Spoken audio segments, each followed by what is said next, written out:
Hi friends, welcome back to our channel. ಇವತ್ತಿನ recipe ಮಜ್ಜಿಗೆ ಹುಳಿ. ಅದಕ್ಕೆ ಬೇಕಾಗಿರೋ ಇಂಗ್ರೀಡಿಯೆಂಟ್ಸ್ ಇದೆಲ್ಲ. ಮೊದಲಿಗೆ ಒಂದು ಕಡಾಯಿನಲ್ಲಿ ಒಗ್ಗರಣೆಗೆ ಹಾಕ್ಕೊಳ್ಬೇಕು. ಎಣ್ಣೆ ಹಾಕ್ಕೊಂಡು ಸಾಸಿವೆ, ಜೀರಿಗೆ, ಇಂಗು, ಅರಿಶಿನ ಹಾಕ್ಕೊಂಡು ಅದಕ್ಕೆ ತರಕಾರಿ ನಮ್ಮ ಮನೆಯಲ್ಲಿ ನಿಮ್ಗೆ ಯಾವ್ದು ಇಷ್ಟ. ಆ್ಯಕ್ಚುಲಿ ನಾವು ಬೂದು ಕುಂಬಳಕಾಯಿನ ಬಳಸ್ತೀವಿ. ಬೂದು ಕುಂಬಳಕಾಯಿ ಇಲ್ಲದೆ ಇರೋದ್ರಿಂದ ನಾನು ಇವತ್ತು ಸೌತೆಕಾಯಿನಲ್ಲಿ ಮಾಡ್ತಾಯಿದ್ದೀನಿ. ಸೌತೆಕಾಯಿ, ಬೆಂಡೆಕಾಯಿ, ನುಗ್ಗೆಕಾಯಿ, ಸೀಮೆ ಬದನೆಕಾಯಿ ಎಲ್ಲನೂ ಬಳಸಿ ಕೂಡ ನಾವು ಮಜ್ಜಿಗೆ ಹುಳಿನ ಮಾಡ್ಬೋದು. ಇವತ್ತು ನಾನು ಸೌತೆಕಾಯಿನ ಬಳಸಿದ್ದೀನಿ. ಅದನ್ನು ಒಗ್ಗರಣೆಗೆ ಹಾಕ್ಕೊಂಡು ಬೇಯಕ್ಕೆ ಬಿಡಬೇಕು.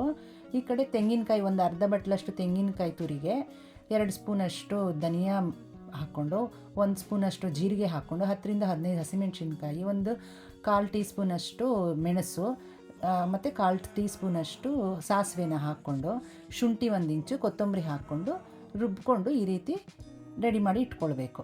ಈಗ ನಮ್ಮ ಸೌತೆಕಾಯಿ ಬೆಂದಿದೆ. ಆ ಬೆಂದಿರುವಂಥ ಸೌತೆಕಾಯಿಗೆ ನಾವು ರುಬ್ಬಿಟ್ಕೊಂಡಿರೋ ಮಿಶ್ರಣನ ಹಾಕ್ಕೊಂಡು ಕುದಿಸ್ಕೋಬೇಕೀಗ. ಕನ್ಸಿಸ್ಟೆನ್ಸಿ ನೋಡಿ ಚೆಕ್ ಮಾಡ್ಕೊಳ್ಬೇಕು. ನಾವು ಇದಕ್ಕಿವಾಗ ಕಡಲೆ ಹಿಟ್ಟನ್ನು ನಾನು ಮಿಕ್ಸ್ ಮಾಡಿಕೊಂಡು ನೀರಲ್ಲಿ ಹಾಕ್ತಾಯಿದ್ದೀನಿ. ಇಲ್ಲ ಅಂದರೆ ಕಡಲೆ ಬೇಳೆನ ನಾವು ನೆನೆ ಇಟ್ಕೊಂಡು 2 ಅವರ್ಸ್ ಬಿಟ್ಟು ರುಬ್ಬವಾಗ ಹಾಕ್ಕೊಂಡು ರುಬ್ಬಬಹುದು. ಈಗ ಒಂದು ಅರ್ಧ ಲೀಟ್ರ್ ಮೊಸರನ್ನು ಹಾಕಿದ್ದೀನಿ.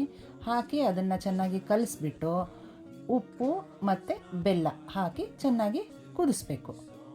ಈಗ ಅದು ಚೆನ್ನಾಗಿ ಕುದಿಯೋವರೆಗೂ ಬಿಟ್ಟು ಅದಕ್ಕೊಂದು ಮೇಲ್ಗಡೆಯಿಂದ ಎಣ್ಣೆಗೆ ಸಾಸಿವೆ, ಜೀರಿಗೆ, ಇಂಗು ಹಾಕಿ ಮೇಲ್ಗಡೆಯಿಂದ ಒಗ್ಗರಣೆ ಕೊಟ್ಟರೆ ನಮ್ಮ ಮಜ್ಜಿಗೆ ಹುಳಿ ರೆಡಿಯಾಗುತ್ತೆ.